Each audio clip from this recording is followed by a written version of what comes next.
Boa noite, irmãos e irmãs. É muita satisfação e alegria estar aqui novamente com vocês hoje à noite. E vocês podem ter certeza que é sempre uma honra e uma felicidade estar aqui recebendo essa graça de expor a palavra de Deus para o seu povo, que é a igreja.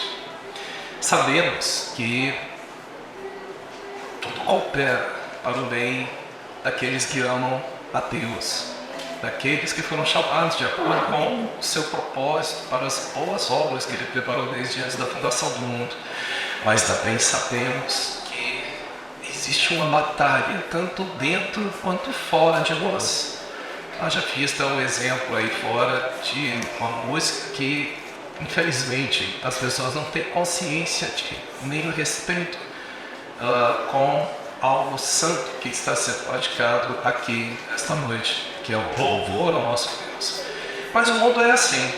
O mundo ele se posiciona totalmente contra, seja através dessas bobagens ou através de coisas mais sutis que entram em nossas casas, entram nos nossos corações, nas nossas mentes, através de músicas, filmes, seriados, enfim, telejornais, todo tipo de notícia.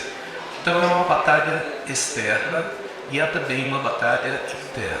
E eu gostaria de orar com vocês para que aquele que venceu possa vencer esta noite, abrindo os nossos corações para que a gente possa compreender as Escrituras. Senhor, muito obrigado por ter nos trazido aqui. Queremos também te agradecer por nos dar a oportunidade de louvarmos a Ti, de adorarmos a Ti, cultuarmos juntos a vida sem maiores perseguições. Queremos confessar que somos totalmente incapazes de compreender, assimilar e muito menos de praticar a Tua palavra. Por isso pedimos a intervenção da Tua própria pessoa, através do poder do Teu Santo Espírito, para que o Senhor ajude esse que fala para a Assembleia a liberar não apenas conhecimento, mas liberar a Tua própria vida nas palavras que aqui por hora serão ditas, e que as palavras com semente encontrem em cada coração aqui uma terra fértil, onde possa produzir frutos para a honra e glória do Deus Santo nome. É o que pedimos em nome de Jesus. Amém.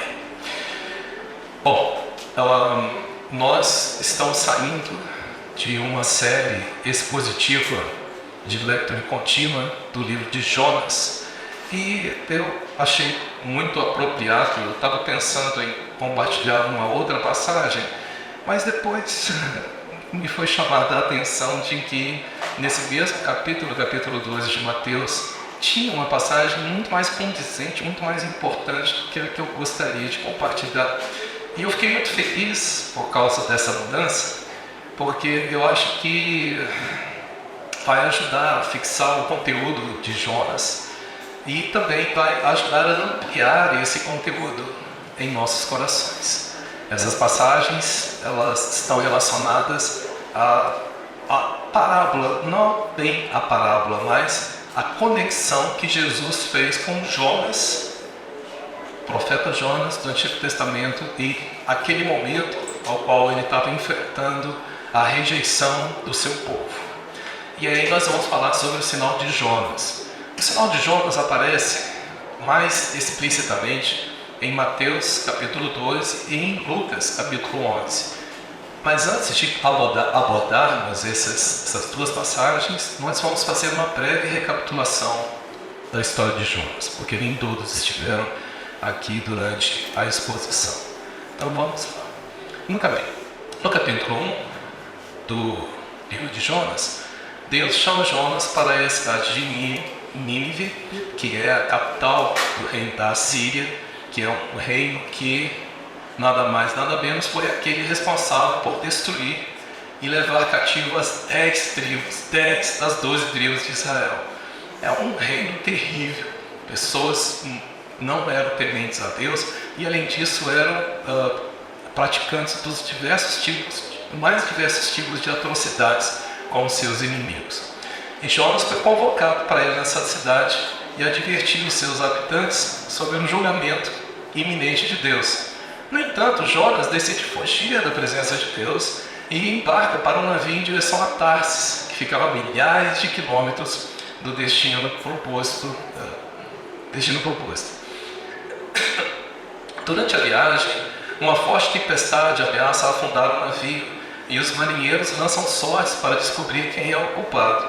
Jonas reconhece a sua desobediência e pede para ser lançado ao mar para salvar os outros. Ele é lançado ao mar e é engolido por um grande peixe. No capítulo 2, dentro do ventre do peixe, Jonas clama a Deus em oração e reconhece o seu arrependimento. Ele descreve da angústia que estava vivendo e afirma que ainda confia na misericórdia de Deus.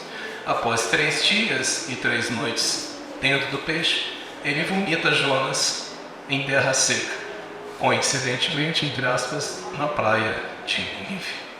No capítulo 3, Deus chama Jonas novamente para ir a Nínive e anunciar a destruição da cidade. Desta vez, Jonas obedece e prega a mensagem de Deus, proclamando que Nínive seria destruída em 40 dias. Os habitantes da cidade, desde o rei até os mais pobres, se arrependem dos seus maus caminhos, jejuam e clamam a Deus. Deus vê a sinceridade do coração deles e decide não destruir a cidade. No capítulo 4, Jonas fica descontente com a misericórdia de Deus e que Deus demonstra para com Nínive e sente pena de si mesmo. Ele segue para um lugar a leste da cidade, no alto de um monte, e constrói uma cabana para se apaziguar o sol. Deus faz crescer uma planta para lhe dar sombra, mas no dia seguinte, mesmo Deus envia um verme para destruir a planta. Jonas fica muito irritado e lamenta a destruição da planta. Deus então confronta Jonas, questionando o seu comportamento e lembrando da sua falta de compaixão para com as pessoas de Nínive. É muito interessante, mantenha aí esse slide, fazer algumas observações. No capítulo 3 de Jonas, como a gente leu ali, todos da cidade se arrependeram, e a cidade tinha aproximadamente 120 mil habitantes naquela época. É uma cidade relativamente grande. E Jonas, depois da mensagem proclamada, fez com que toda a cidade, desde os mais ricos até os mais pobres, se arrependessem, tornando Jonas o profeta ou o evangelista mais eficiente do Antigo Testamento, por incrível que pareça, né? E aí, na conexão que nós vamos fazer do livro de Jonas com o Evangelho de Mateus e a passagem também de Lucas, nós vamos ver que um dos temas centrais é a respeito do paralelismo positivo que o próprio Senhor Jesus faz entre ele e Jonas. Tá? Isso é muito importante, ficarmos atentos a isso. Segundo, o paralelismo negativo entre Jonas, que representa os judeus, e a sua resistência em pregar o Evangelho, ou levar a misericórdia de Deus aos gentios, aos não-judeus. É importante lembrarmos também entre o paralelismo entre Nínive e o mundo gentio, ou seja, nós. E, de acordo com as tradições judaicas, que se chamam Mishnah, ou as leis orais, o sinal de Jonas é uma resposta de Deus a um clamor pessoal. E eu gostaria de abrir um parênteses aqui muito interessante, porque os judeus, eles são o povo escolhido de Deus, essa é a verdade. Mas desde o início, quando a promessa é feita para Abraão, Deus fala que todas as nações seriam abençoadas por meio de Abraão. Então, mostrando que a intenção de Deus era revelar-se para o seu povo, para que o seu povo revelasse Deus para as nações, para que seu povo levasse os princípios das leis e mandamentos de Deus para os gentios. Mas o que aconteceu foi o contrário.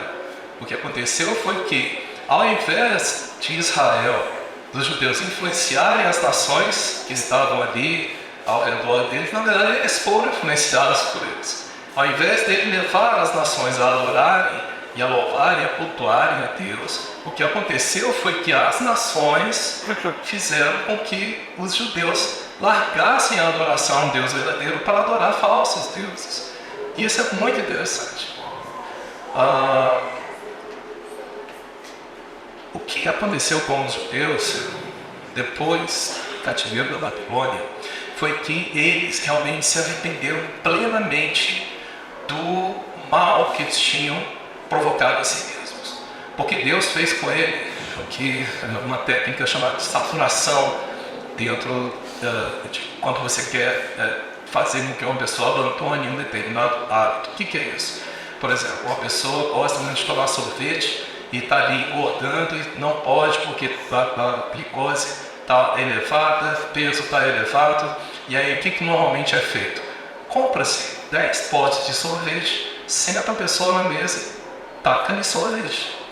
Come até a pessoa ficar cheia. Depois dá mais sorvete. Aí a pessoa fica abusada. E foi isso que aconteceu quando Deus enviou Israel para o cativeiro babilônico. A cidade da Babilônia era a cidade, como é que se diz? Cosmopolita, onde a liberdade de culto era pregada. Então todos os povos que eram levados cativos para a Babilônia tinham a boa oportunidade de cultuar os seus deuses de origem. E quando os judeus chegaram lá, encontraram aquela multiplicidade de falsos deuses e ídolos, e eles ficaram ali realmente atordoados com tamanha idolatria. Tanto é que depois que eles saem do cativeiro babilônico, eles nunca mais têm problemas com ídolos. E isso aconteceu até a época de Jesus. Eles realmente se mantiveram fiéis a Deus. Mas o que aconteceu é que eles se encheram de orgulho e de vaidade. Então, quando na época de Jesus, nós temos ali duas classes religiosas de proeminência. Um eram os saduceus e o outro eram os fariseus. O saduceu era um cara mais, digamos assim, intelectualizado, aquele cara que tenta interpretar a Bíblia de acordo com a razão. Então eles não acreditavam em fenômenos sobrenaturais. Era chato conversar com um saduceu. Mas o fariseu era um cara legal, era um cara bem quisto pela sociedade, mas só que era um cara que gostava de se destacar. Ele era o tal, ele era chamado o astro da noite, gostava de tomar os primeiros lugares nos banquetes, os primeiros lugares nas sinagogas, nos primeiros lugares de honra, né? E isso retratava também um pouco o coração de Israel, que ficava ali sem entender por que eles estavam sendo dominados por uma nação estrangeira, sendo que eles não estavam mais pecando ou cometendo o pecado da idolatria. E é verdade. E a questão que responde essa pergunta: o que estava acontecendo com a nação de Israel? O que estava acontecendo era o que Jesus tinha falado para eles e falou séculos antes através do profeta Isaías. Esse povo honra-me com os lábios, mas seu coração está longe de mim. Então é isso que aconteceu. Os judeus, eles estavam querendo ser portadores exclusivos da palavra de Deus e estavam meio que se gabando por causa disso. Essa ideia autocentrada e egoísta a respeito de si mesmo, um egoísmo que envolve tanto a nação quanto o indivíduo, é muito expresso numa Mishnah que diz assim: eles consideram, pela tradição oral, eles consideram que o sinal de Jonas, abre aspas, é o sinal daquele que respondeu a Jonas no ventre do peixe. que ouvirá e responderá ao som do seu clamor neste dia. Bendito é o Senhor que responde à oração no tempo de angústia. Olha só, com todas as lições ricas que o livro de Jonas poderia apresentar, a tradição oral judaica se fixa nesse ponto, ou seja, no ponto que Jonas, dentro do peixe, se arrependeu e ouviu o clamor, o Senhor ouviu o clamor dele e ele foi liberto daquela prisão. É um foco muito centrado em si mesmo. É um foco muito centrado no que Deus pode fazer para aquela pessoa. Eles esqueceram, quando o foco se fixa muito em si mesmo, a pessoa ela não consegue ver que a misericórdia e o amor de Deus é algo muito mais abrangente. E isso aconteceu, contaminou o coração de todos os judeus, todo Israel naquela época. E infelizmente, irmãos, isso tem acontecido também hoje com a igreja. Mas vamos avançar. Tendo dito todas essas coisas, nós podemos falar que a ideia principal do sinal de Jonas é o seguinte: a história de Jonas aponta para a vida e obra de Jesus Cristo, que, ao ser rejeitado pelo seu povo, morrer e após 3 dias ressuscitar, iria expandir a pregação do Evangelho de Deus para os gentios, a fim de conduzir pecadores ao arrependimento, perdoando seus pecados, livrando-os da condenação e fazendo-os viver eternamente como membros do seu corpo, ou seja, como igreja, a grande família de Deus. Vamos explorar um pouco mais essa ideia, expandir. Começamos com capítulo 12 de Mateus, versículos 38 a 41. Então, alguns dos fariseus e mestres da lei disseram a Jesus: Mestre, queremos ver um sinal miraculoso feito por ti. Os judeus, um detalhe importante nesse versículo, eles não tinham problema de chamar Jesus de mestre ou de rabi, mas eles tinham muita dificuldade em reconhecer como Senhor, como aquela palavra, o grego kurios, que quer dizer um título de majestade que é atribuído quase que única e exclusivamente, no caso dos judeus, única e exclusivamente a Deus. Então os discípulos chamavam ele de Senhor, mas quem o conhecia não o chamava de Senhor, o chamava de Mestre. E aí Jesus respondeu: uma geração perversa e adúltera pede um sinal miraculoso, mas nenhum sinal será dado, exceto o sinal do profeta Jonas. É como Paulo disse: os judeus buscam sinais e os gregos eles buscam sabedoria, mas Jesus, ele é tanto o sinal como o milagre vivo de Deus, quanto a sabedoria de Deus. Por isso que o Senhor Jesus, nesse momento aqui, ele falou: não vou dar mais nenhum sinal para vocês. O contexto aqui é que Jesus tinha acabado de curar uma pessoa com uma mão ressequida. E os judeus que estavam ali confrontando ele, olha que nós estamos já no capítulo 12, eles sabiam das outras curas que Jesus tinha efetuado. Eles sabiam. Tanto é que eles estavam perseguindo Jesus por causa de que alguns desses milagres também foram feitos no sábado.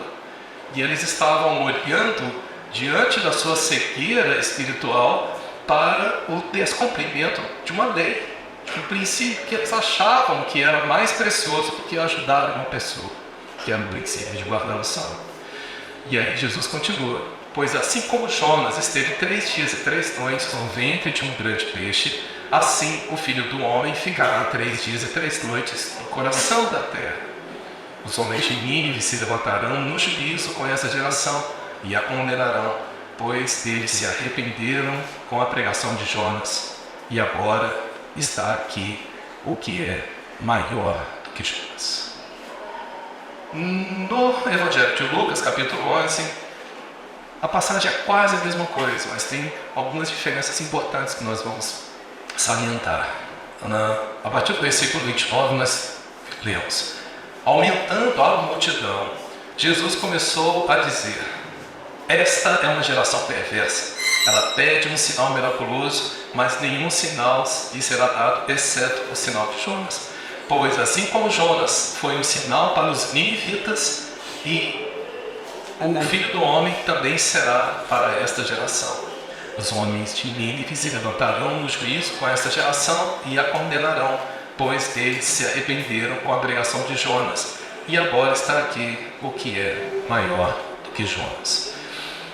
A diferença começa entre as duas passagens, mostrando que, enquanto Mateus 12 fala que a resposta foi dirigida aos líderes religiosos, aqui a resposta do Senhor foi dirigida à multidão, representando uma rejeição tanto por parte da elite quanto por parte do povo.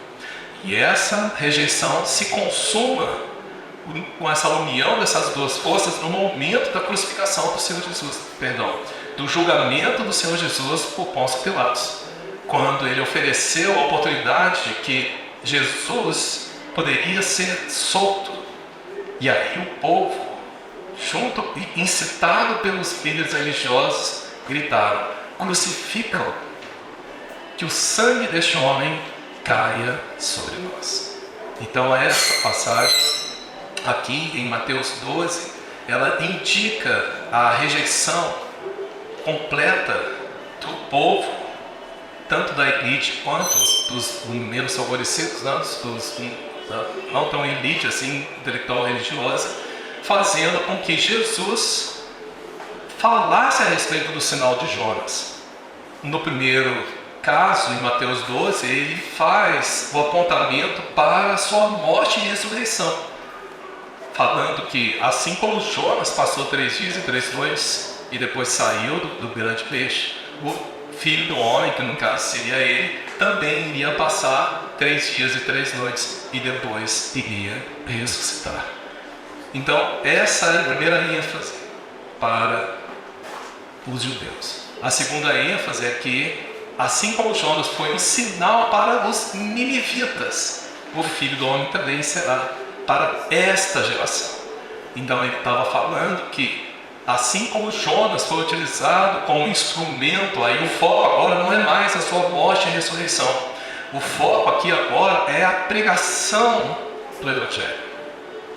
E aí ele estava falando para os judeus que ele não apenas iria morrer e ressuscitar, mas ele iria ser um instrumento através do qual o Senhor iria pregar o Evangelho para que eles se arrependessem e não fossem destruídos. Compreende que a ênfase de Mateus, de que Jesus, que Mateus pega, que Jesus deu, foi uma, e a ênfase que Lucas dá é outra, mas que as duas se complementam. Vamos adiante.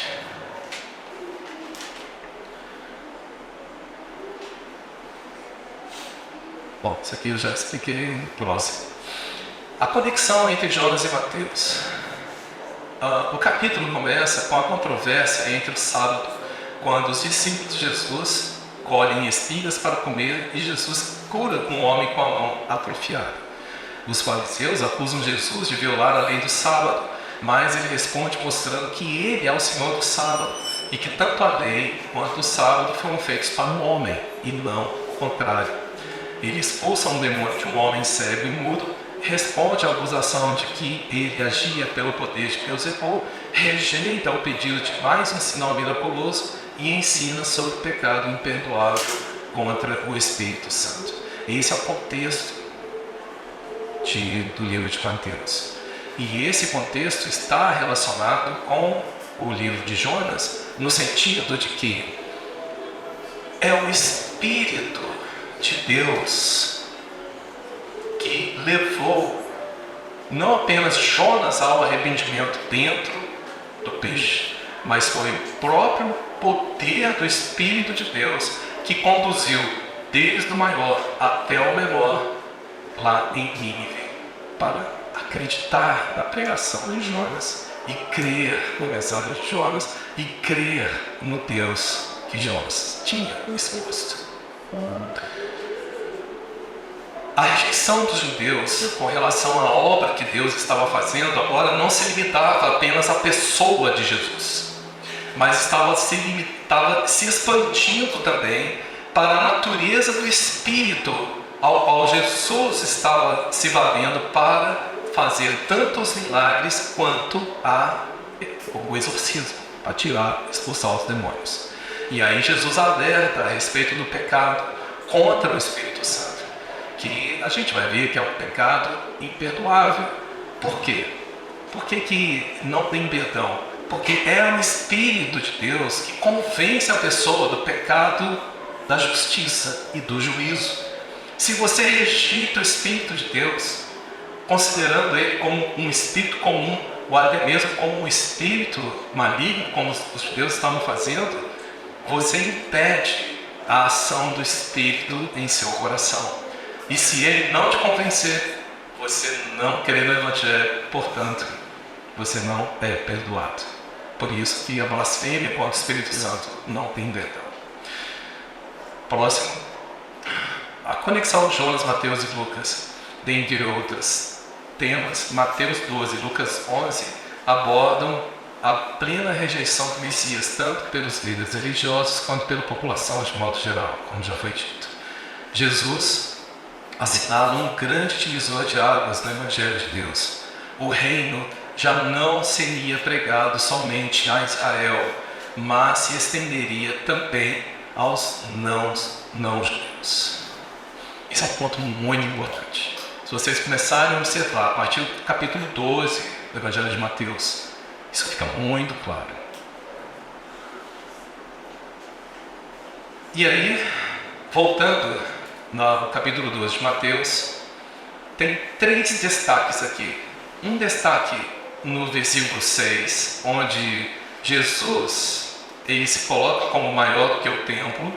No versículo 41, onde Jesus diz que é maior do que Jonas. E no versículo 42, onde ele fala que ele é maior do que Salomão. Próximo. Jesus é maior do que tudo e do que todos. Próximo. Maior do que o templo. Nós precisamos entender o impacto que essa frase teve no ouvido dos judeus. Porque os judeus, eles consideram o templo, até hoje, como o principal local de adoração. Toda Israel, ele gira em torno do templo. Por isso que quando Jerusalém foi restaurada, uma das maiores preocupações que os judeus têm hoje, assim como na época de Neemias, Esdras, quando eles saíram do cativeiro babilônico, foi de reconstruir o templo.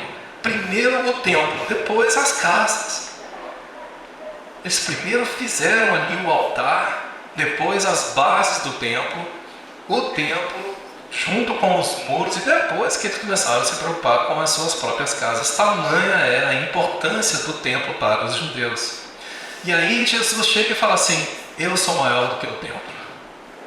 Pá! Dá uma paulada na cabeça do judeu e fala: como assim esse cara é maior do que o templo? E ele falou uma coisa semelhante, mas vamos explorar um pouco essa ideia.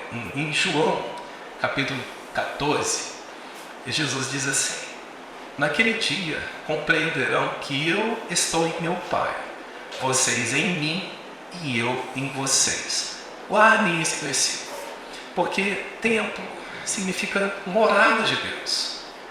Deus estabeleceu desde Abraão, ali no Monte Moriá, que é o mesmo monte onde o templo seria construído. Depois estabelece o modelo e o local também, estabelece um modelo para Moisés e depois revela o local para Davi, e Salomão constrói finalmente o templo. E o templo é destruído, reconstruído, destruído, reconstruído, até que na época de Jesus o templo aparece em todo o seu esplendor. Era também chamado de Templo de Herodes, uma construção fantástica. E aí, ali era o local onde aparecia a glória de Deus.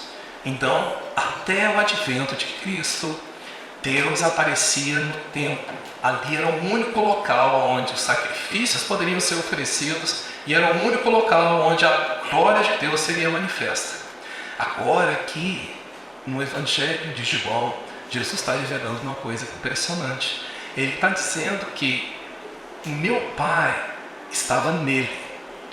Perdão, ele estava no Pai, nós estávamos nele e ele estava em nós. Ou seja, se Jesus está em nós e nós estamos nele, isso significa uma dupla morada. Então agora o templo é algo que se expandiu, tanto de uma forma espiritual, quanto de uma forma um significado mais profundo. É uma relação viva. Por isso que o Senhor disse para a mulher samaritana que não seria mais um templo e nem um monte, um local de adoração. Mas Deus procura os verdadeiros adoradores que o adorem em espírito e em verdade. E aí ele continua: quem tem os meus mandamentos e lhes obedece, esse é o que me ama. Aquele que me ama será amado por meu Pai, e eu também o amarei e me revelarei a ele. Se alguém me ama, guardará minha palavra, meu Pai o amará, nós viremos até ele e faremos nele morada. Mais uma vez, indicando que tanto ele quanto o Pai agora não iriam habitar mais em templos feitos por mãos físicas, por mãos humanas, mas agora nosso coração, nossa alma, nosso espírito seria o local de morada, o novo templo de Deus. E mais, próximo. Em João capítulo 2, Jesus já tinha anunciado essa verdade. Ele disse, a partir do versículo 18: então os judeus perguntaram: que sinal miraculoso o Senhor pode mostrar-nos como prova da sua autoridade para fazer tudo isso? Jesus lhe respondeu: destruam esse templo e eu o levantarei em 3 dias. Os judeus responderam: esse templo levou 46 anos para ser edificado e o Senhor vai levantá-lo em 3 dias. Mas o templo do qual ele falava era o seu corpo. A grande revelação aqui se completando, falando que o corpo de Jesus, que é o corpo de Cristo, que antes da sua morte e ressurreição era o templo da habitação da plenitude de Deus, por isso que ele era 100% Deus e 100% homem, esse corpo iria se expandir. E agora nós, como igreja, também recebemos o privilégio de receber Deus como morada em nosso coração. E a palavra vai mais. Lá em 1 Coríntios capítulo 6, a partir do versículo 14, Paulo, inspirado pelo Espírito Santo, diz: por seu poder, Deus ressuscitou o Senhor e também nos ressuscitará. Aleluia! Vocês não sabem que os seus corpos são membros de Cristo? Tornarei eu os membros de Cristo e os unirei a uma prostituta? De modo nenhum. Vocês não sabem que aquele que se une a uma prostituta é um corpo com ela? Pois, como está escrito, os dois serão uma só carne. Mas aquele que se une ao Senhor é um espírito com ele. Paulo está falando aqui novamente da morte e ressurreição, que assim como aconteceu com o Senhor, também vai acontecer com todos os membros da igreja que dormiram em Cristo.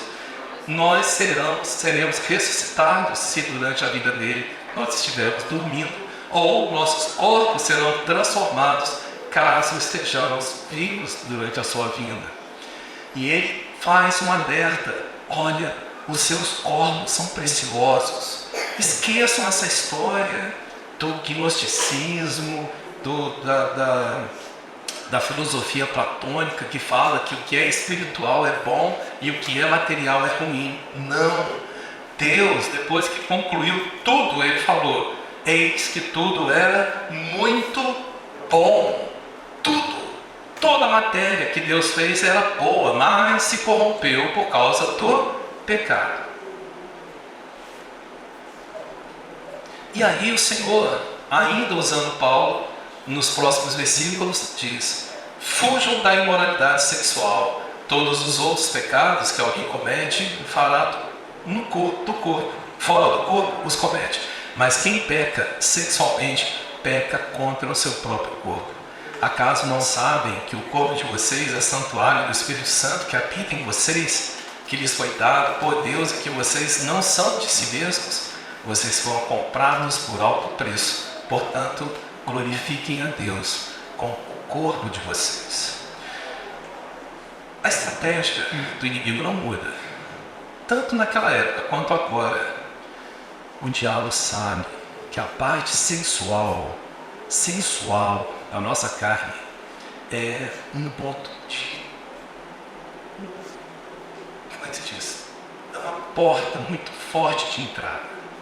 Então hoje, com a multiplicação da internet e a facilitação do acesso a conteúdos de diversos tipos, cristãos, não cristãos, crianças, antigamente era a partir dos 14 anos, mas hoje as pesquisas demonstraram que a partir dos 8 está sendo a idade onde as crianças são expostas à pornografia.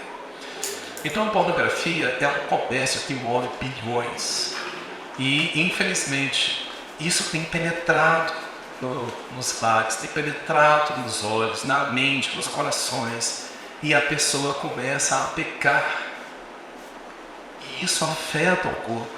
E a instrução que a palavra de Deus diz é: não cometam esse tipo de pecado. Todo tipo de pecado é fora do corpo, mas o pecado da imoralidade sexual, que em grego é porneia, esse pecado é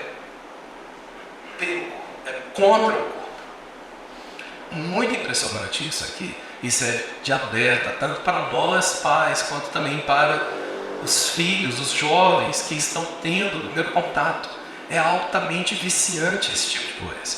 E é extremamente difícil da pessoa que uma vez adita pelo vício da pornografia, é muito difícil a pessoa sair.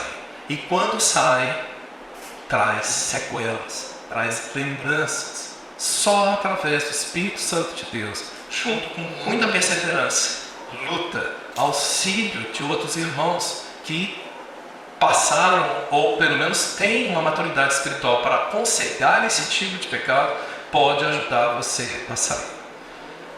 A minha dica é: se você está escravo, procure um irmão mais velho, procure uma irmã mais velha, confesse. A palavra diz: confesse os vossos pecados uns aos outros. Quando fala mais velha, é mais velha na fé, é uma pessoa madura, capaz de te orientar a sair, te dar boas orientações e conselhos bíblicos e te ajudar a sair desse vício. Próximo. O Senhor Jesus diz também que ele era maior do que Salomão. E aí nós temos uma passagem maravilhosa em Colossenses, onde Paulo fala: esforçam-me para que todos sejam fortalecidos em seus corações, estejam unidos em amor e alcancem toda a riqueza do pleno entendimento, a fim de conhecerem plenamente o mistério de Deus, a saber, Cristo. Nele estão escondidos todos os tesouros da sabedoria e do conhecimento. Então Paulo, ele se esforçava para que toda a igreja para a qual ele estava escrevendo fosse fortalecida em seus corações. E qual é a maior força que uma igreja pode apresentar para blindar os seus membros a respeito de ataques espirituais que vêm de fora, ataques internos que vêm de dentro das nossas paixões, da nossa concupiscência qualquer? É essa aqui, ó: estejam unidos em amor. O fato de estarmos unidos em amor nos faz alcançar toda a riqueza do pleno entendimento, a fim de conhecermos plenamente o mistério de Deus, que é Cristo. Por quê? Qual a relação entre estar unidos em amor tem a ver com o conhecimento de Cristo? Simples. Porque Deus estabeleceu uns para apóstolos, outros para evangelistas, outros para pastores e mestres, outros para exercitar dons de milagres, outros para dons de língua, outros para governos, outros para ofertar com liberalidade, a fim de que cada um fosse edificado. E como é que nós desfrutamos da riqueza que Cristo colocou no coração de cada um de nós?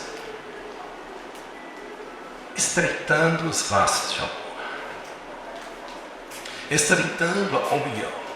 Por isso que os pequenos grupos são muito importantes, os grupos vida.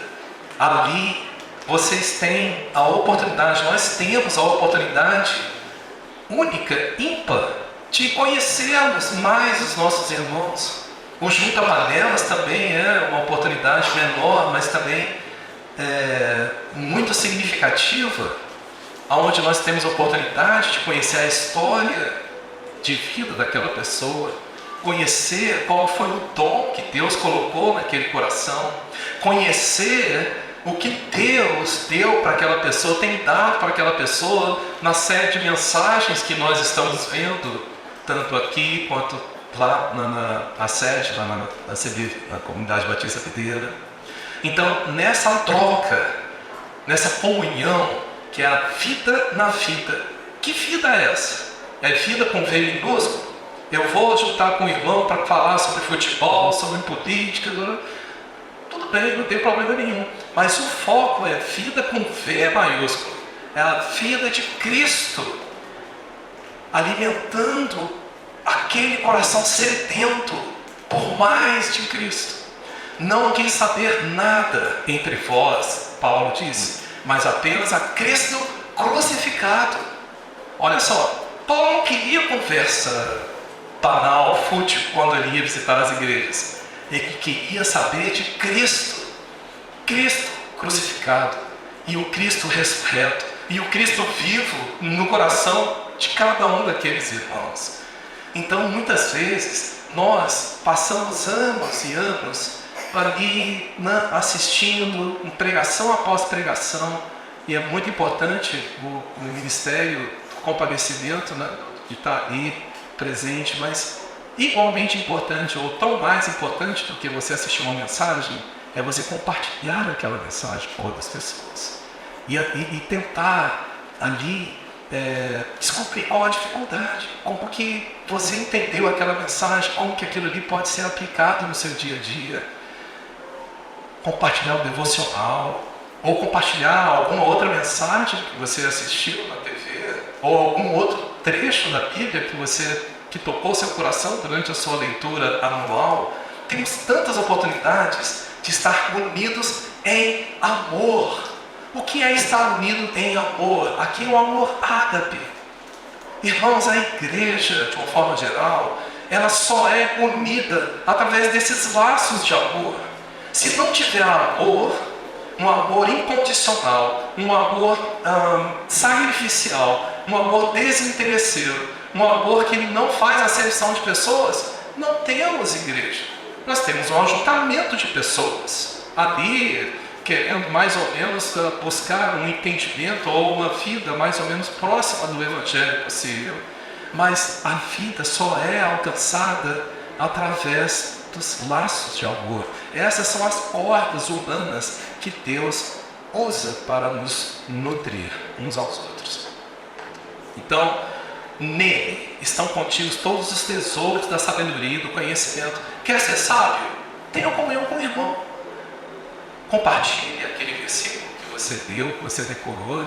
Nós vimos, estamos vendo a série de Provérbios. Olha só, quanta sabedoria ali. Mas se aquilo ali ficar apenas uma leitura, se não tiver um compartilhamento, uma expressão da dificuldade, das dicas, olha, tem uma dica aqui para fazer uma melhor abordagem com relação aos filhos. Hoje, por exemplo, eu fui muito desafiado com a minha leitura de hoje, porque eu preciso de ajuda para lidar com os meus filhos, principalmente os mais velhos. Graças a Deus, eu tenho uma pessoa que nós estamos fazendo um discipulado e eu sempre levo isso para ele, ele ora comigo, eu falo para ele a respeito das minhas fraquezas, das minhas dificuldades, e ele, como um homem já maduro, fala como que ele conseguiu passar por esses obstáculos e tem me ajudado muito, muito. Então, todas as vezes que eu leio, esses provérbios. E hoje, especialmente, eu me lembrei dele. E pude fazer uma associação. Olha só. E aí, o contraponto da sabedoria que vem de Deus é essa outra sabedoria aqui. Quem é sábio e tem entendimento entre vocês, que o demonstre por seu bom procedimento mediante obras praticadas com a humildade que provém da sabedoria. Aqui, Tiago, no capítulo 3, ele vai fazer o contraste entre aquela pessoa que está realmente na verdadeira sabedoria de Deus e aquela pessoa que está inchada em seu próprio conhecimento, em sua própria sabedoria. Então, a primeira aqui, ó, quem é sábio? Quem é sábio? Olha, que demonstre pelo seu bom procedimento. Depois, boas obras praticadas com humildade. Depois, ele fala, contudo, se vocês abrigam no coração inveja amarga e ambição egoísta, não se gloriem disso, mas neguem. Nem neguem a verdade. Esse tipo de sabedoria, entre aspas, não vem do céu, mas é terrena, não é espiritual e é demoníaca. Irmãos, o Evangelho, ele não tem meio termos. Ou você está com Deus, jogando no time de Deus, ou você está jogando no time do inimigo de Deus. Não há meio termo. Não tem aquela sabedoria de que você, eu estou exercendo sabedoria porque eu conheço disso, eu sei daquilo, eu sei daquilo outro. A primeira característica da verdadeira sabedoria é humildade. Segunda característica, boas obras. Quais são as boas obras que nós temos praticado diante de Deus? Para com os seus propósitos, para a pregação do Evangelho, para ajudar o meu próximo, para ajudar os membros da Assembleia com a qual eu me reúno. Agora, se eu tenho ambição, e aqui continua, além da ambição, ele fala que, pois onde há inveja, ambição egoísta, aí confusão e toda espécie de males. Mas a sabedoria que vem do alto é, antes de tudo, pura, depois pacífica, amável, compreensiva, cheia de misericórdia e de bons frutos, imparcial e sincera. Essa é a sabedoria que faltou para Jonas. E essa é a sabedoria que tem faltado para muitos de nós. No relacionamento, no nosso relacionamento com Deus. Sabe que eu estou sendo sincero na minha relação com Deus? E aí vai uma característica interessante do profeta. O profeta Jonas, ele me lembra aquela parábola que Jesus conta do homem que tinha 2 filhos. Aí ele fala, o primeiro, quando o pai ordena fazer uma coisa, o filho diz, eu vou, mas não foi, não fez. Eu vou fazer, mas não fez. O segundo diz, eu não vou fazer, mas depois fez. Aí ele pergunta os fariseus, e aí, quem foi que obedeceu? Aí eles respondem, o segundo. Aí Jesus responde, as meretrizes, os pecadores, os publicanos, irão entrar antes de vocês no reino dos céus. Então, o Senhor estava comparando os judeus, principalmente os líderes religiosos, como aquele primeiro filho, que dizia, que achava que só uma boa resposta iria satisfazer o pai. Mas o que Deus quer é os verdadeiros adoradores, verdadeiros discípulos, que ouvem e obedecem a sua palavra. Então, olha, a verdadeira sabedoria, ela também é pacífica. Bem-aventurados são aqueles pacificadores. Olha só, quer saber ser bem-aventurado? Tente pacificar uma situação. Está havendo conflito na sua casa, no seu trabalho, na igreja? Ao invés de jogar gasolina, joga água. De preferência, a água da vida. Ela é amável. Ela tem amor envolvido. Ela é compreensiva. Ela não sai julgando todo mundo. Eu dou uma dica para vocês. Eu tenho um problema que eu saio na rua e quando eu vejo uma barbeiragem, quando eu vejo uma pessoa andando muito devagar, eu já vou logo criticando. Aí eu comecei a praticar o contrário. Eu vou tentando compreender os motivos pelos quais aquela pessoa está fazendo aquilo. Porque eu já me vi em uma situação como essa. Às vezes minha esposa precisava fazer um exame quando ela estava com a gravidez de altíssimo risco. E eu devagarzinho. E aí eu procurava pessoas atrás de mim que faziam igual eu. Ficavam cozinhando. Não sabiam o que estava acontecendo lá dentro do carro. E muitas vezes eu observo também. Então eu faço esse exercício. Puxa, olha, de repente a pessoa está doente, ou está carregando alguém doente. Ou então é um velhinho, ou uma pessoa que esqueceu os óculos, né? Está ali meio que tateando. Tenta fazer isso, vocês vão ver que é um ótimo exercício. Próximo. Maior do que Jonas. E aí, em Mateus 28, vamos ter uma explicação por que Jesus falou que ele era maior do que Jonas. Então Jesus, a partir do versículo 18, em Mateus 28, ele disse, aproximando-se dos discípulos, disse, foi-me dada toda a autoridade do céu e na terra. Portanto, vão e façam discípulos de todas as nações, batizando-os em nome do Pai e do Filho e do Espírito Santo, ensinando-os a obedecerem tudo o que lhes ordenei. E eu estarei sempre com vocês até o fim dos tempos. Por que Jesus é maior do que Jonas? Porque Jonas foi enviado para pregar arrependimento aos ninivitas. Jesus, ele, em seu corpo, através do seu corpo, está sendo enviado junto comigo, com vocês e com todos os outros cristãos da face da terra a pregar o Evangelho a todos os povos, línguas e nações.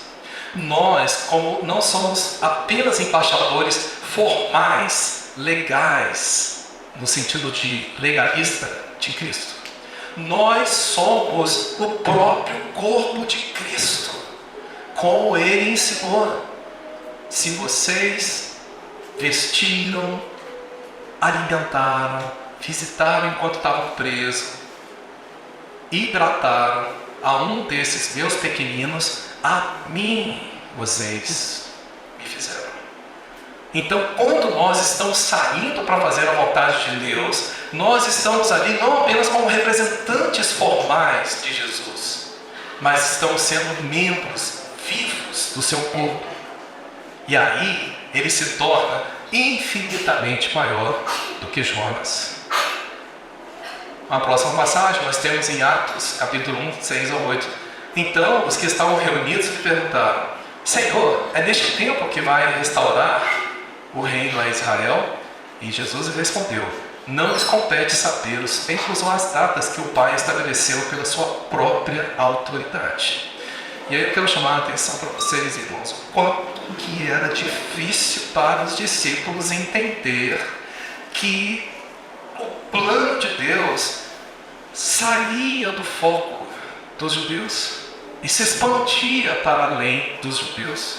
Mesmo depois de terem recebido todo o ensinamento, mesmo depois de terem recebido todos os exemplos, verem todos os sinais que Jesus operou, eles só puderam compreender quando o Espírito Santo desceu sobre eles e quando Jesus abriu-lhes o entendimento para compreenderem as Escrituras. E mesmo assim, o Senhor ainda precisou levantar uma perseguição entre os judeus em Jerusalém, para que os apóstolos saíssem dali daquela cidade e fossem espalhados pela vizinhança dele. Mas Jesus disse, mas receberão poder quando o Espírito Santo descer sobre vocês e serão minhas testemunhas em Jerusalém, em toda a Judéia e Samaria e até os confins da terra. E a minha oração, tanto para mim, irmãos, quanto para todos vocês e para todos os genuínos filhos de Deus, é que o Espírito Santo realmente possa nos conferir espírito de sabedoria e de poder, para que nós possamos encher os nossos tanques, as nossas vasilhas com a água da vida, com as sementes da vida, para que quando formos pregar o Evangelho, a gente pregue não apenas conhecimento teológico, que é muito importante, mas o que as pessoas precisam é de vida. O que elas precisam é de Cristo. Nós precisamos exalar um bom perfume de Cristo através do nosso testemunho.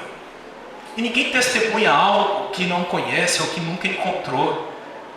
Nós podemos testemunhar aquilo que Deus fez em nossos corações através de um encontro e uma relação viva e real com o Filho de Deus, que nunca nos deixa como nós éramos. Que sempre esse encontro ele vai colocar em nossos corações toda a sabedoria de Deus. Ele vai colocar em nossos corações todo o amor de Deus. Cristo, por meio do Espírito Santo e através da sua palavra, vai colocar em nossos corações aquele apreço e aquela alegria de estarmos reunidos com os membros do seu corpo, porque é um encontro com o próprio Senhor. Não dá para ser um encontro chato, não dá para ser um encontro que não seja afável, não dá para ser um encontro que não seja cheio de ternas e grandes misericórdias. Um encontro cheio de compreensão, de amor, um encontro que não faz acepção de pessoas, que não escolhe pessoas para se relacionar. Quem teve um genuíno encontro com Deus não tem dificuldade em ter encontro com os filhos de Deus. E aí, para finalizar, voltamos para a ideia principal. A história de Jonas aponta para a vida e obra de Jesus Cristo, que ao ser rejeitado pelo seu povo, morrer e após 3 dias ressuscitar, iria expandir a pregação do Evangelho de Deus para os gentios, a fim de conduzir pecadores ao arrependimento, perdoando seus pecados, livrando-os da condenação e fazendo-os viver eternamente como membros do seu corpo, ou seja, como a igreja, a grande família de Deus. Senhor, muito obrigado pelas tuas palavras, pelas tuas orientações, pelas tuas exortações e admoestações. Quero confessar, Pai, que estou muito longe de atingir o padrão que o Senhor almeja e deseja para mim. Por isso eu te peço, Pai, me ajude a amar os irmãos da forma como o Senhor deseja que eu ame. Me ajude a amar a Ti acima de todas as coisas. Me ajude, Senhor, a Te obedecer, a ser um verdadeiro discípulo. Me ajude, Pai amado, a compreender que dentro de mim existe uma luta que me impede de ver além dos meus próprios interesses. Me ajude a lutar pelos Teus interesses, a me esforçar para ser um cidadão do reino, a me esforçar para viver unido com a minha família, a família que o Senhor mesmo escolheu para compor a Tua igreja, o Teu reino celestial. Que o Senhor possa nos conduzir, Senhor, ao pleno arrependimento, e que todos nós não apenas sejamos salvos, mas que cheguemos ao pleno conhecimento do Filho de Deus, através da Tua presença e através da Tua palavra, ao poder do Teu Santo Espírito. É que eu te peço, em nome de Jesus. Amém.